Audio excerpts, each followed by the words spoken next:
everybody, welcome to New Victory Gardening. I'm Michael, and I wanted to make a quick video on something that might be essential to your gardening. This year has been kind of a lazy year. It's been rough at work, and so I haven't done near the garden chores and tasks that I would normally do. But luckily, out in the garden, I have some perennials planted, and I have some like go-to annual crops, and I'm still able to grow and get a harvest. I just planted a month late, and so we're starting to harvest now. There's some staples that I like too, like summer squash and okra. And so I say all that to say, you know, your gardening journey is never over. And if you get a late start or you don't get the best start, a lot of times you can start halfway through the summer or well into it and still get a crop before it gets too cold. It just depends on where you live. But today I didn't want to talk about that too much. I did want to talk about something though that I think will be a good system, and I've been using it, and it'll just help the like my plants produce more and be healthier and produce better.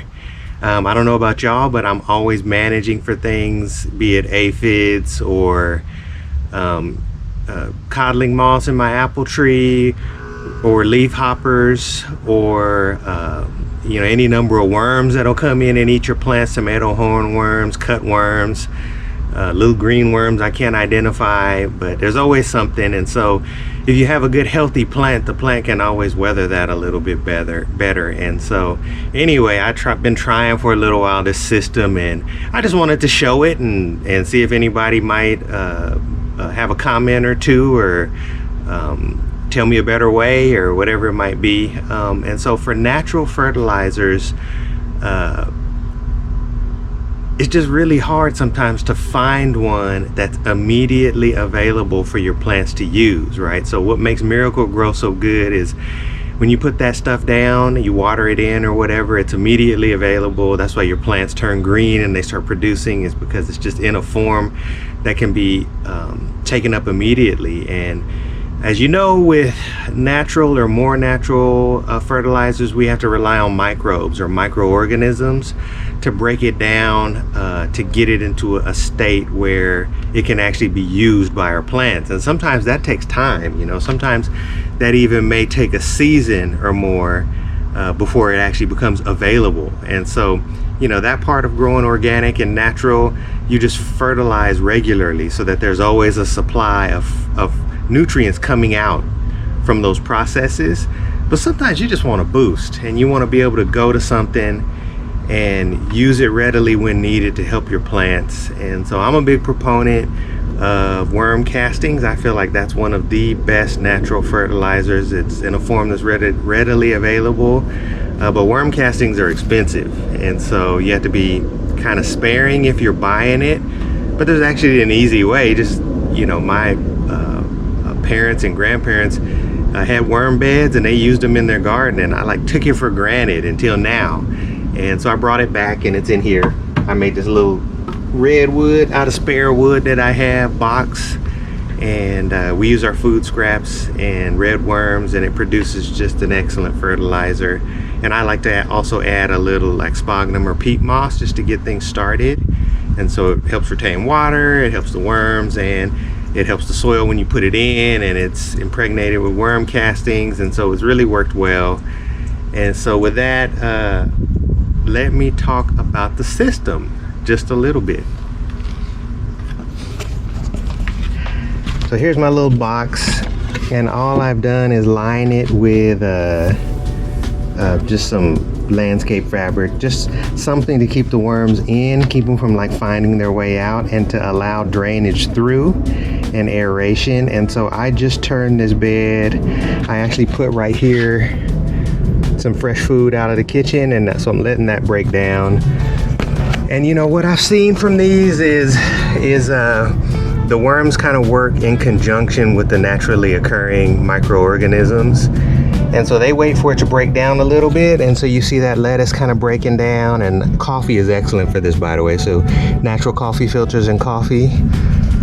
And so once it gets broken down a little bit, the worms eat it, and then their castings are that excellent fertilizer. And so I'm always like adding, so I'll add into this side here, And then as this side is getting digested, once it's fully digested, I just kind of roll it over and put it on top of my new stuff, and then let that digest, and then I just kind of go back and forth. Or sometimes I'll go like this side, the center section, and this side. But since I've just started, my bed is like not quite ready, and so I'm trying to build up the worm population. It's a whole story why I'm restarting this bed. But what happened was I didn't want it next to the house because I thought it was an eyesore, and so I put it out in the yard. But as it turns out, worms need a little warmth in the winter, and so all my worms vacated my box when it was out in the yard, and so I had to bring it back up by the house and restart it. And so it's kind of just getting started again with my new set of worms. So yeah, I learned something all the time about this stuff, but it's worked over the years, like 6-7 years since I've been doing it, and it's always been a good, reliable source. Like if you need something that's natural to get into the soil and to help your plants. And so that's the part of the system. Okay, I made my way in the kitchen. Oh my goodness, it's hot out there. That's Dottie. Dottie, I'm trying to do a video. Anyway, so yes, I'm sweating. I'm sorry, y'all. It's hot outside. It's August. But anyway, I did a video back. I'll link it in the description about this kitchen composter. There's a number of them now on the market, and smaller and bigger, I'm noticing. And so it's just basically a little bucket here, and you put your food scraps in and turn it on, and it kind of cooks them down. So it'll break up eggshells and cook the food down. They call this compost, but it's actually not compost. And the reason why I'm saying that is you need microbes to break down and create compost. And so this is kind of like a cooked down version of your kitchen scraps. But if you throw it out into your garden, you'll notice that it'll get moldy and it'll break down. And then once it's moldy and broken down and maybe some worms have accessed it, then it will actually be a compost that your plants can access. But what this does is it just brings down the volume and prepares a lot of your kitchen waste to be used, to be put into something like a worm bin and finished. And so for me, it helps us because sometimes especially when you're getting your worm bin started, you have a lot more coming out of your kitchen, especially if you have a family, than what you can safely put into your worm bin. And so this will help prep it and get it ready to break down a whole lot faster.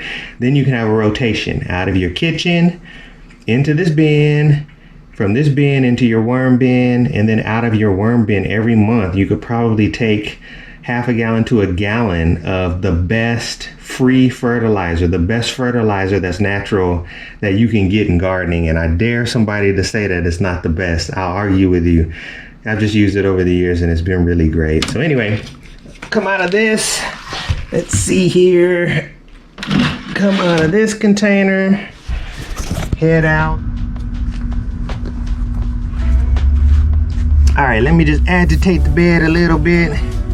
Got some bed vision, and I'll show you. Uh-oh, I made a mistake there. That's a chicken bone. I put a chicken bone in there.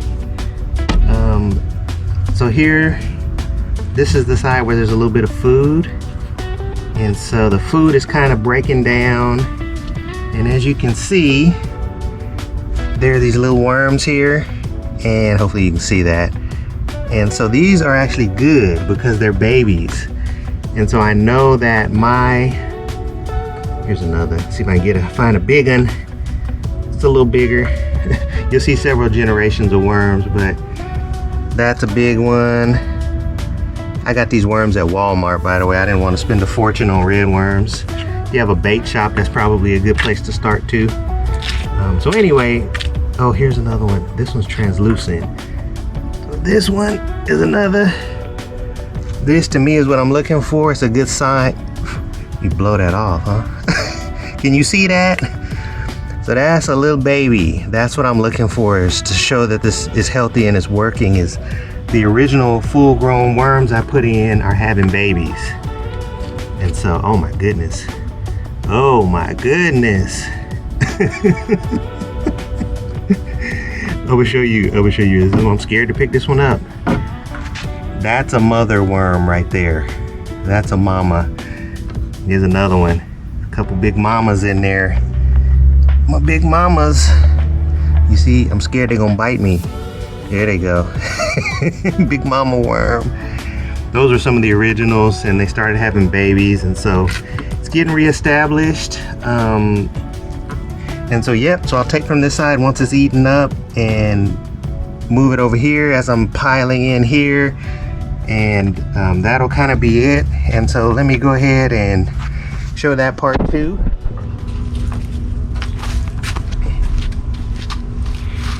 Okay, I made it out to the worm bin. You know, when you're filming a video, you finally get some motivation to do it and have a little bit of time and everything's ready, and then the Amazon driver shows up blasting their music and you have to wait 5 minutes before you can start filming again. But anyway, I got my pail here, and it's pretty simple.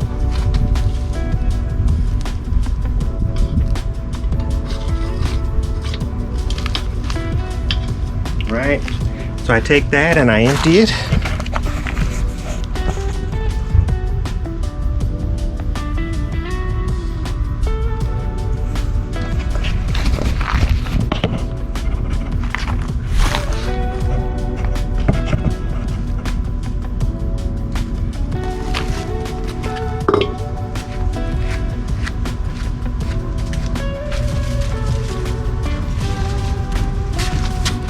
Last step of the worm bed. Don't forget it. Water it.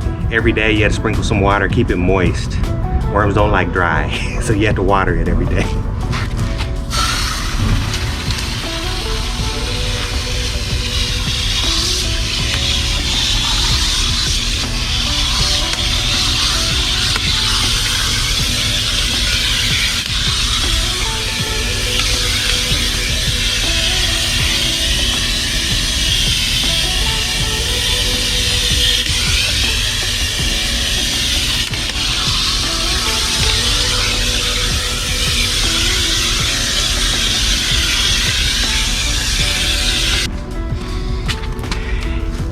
That's it. I don't know what else to say. This is what it looks like, and you know, I just keep adding and taking. And if you do the bed well, it does not smell, so you should keep it aerated and keep watering it, and it doesn't smell at all. It actually has a pleasant earthy smell to it, so it's healthy. And if you see things growing out of your bin from kitchen scraps that you put in there, that's good too. Just pull that part out, but it shows that it's healthy and doing well. And so I just keep adding to and taking from, and as it gets established, you know, this becomes kind of free, or at least inexpensive, and get the sun in my face. Sorry y'all, I think I covered the microphone with my finger because I just grabbed the camera offhand. But what I'm saying to you now is worm beds are a great thing. Give it a try. You'll really like it. And of course, if you have knowledge, insight, post it in the comments and we can most certainly benefit from it. And I wish you well gardening. Take care, and I will see you the next time. Cheers.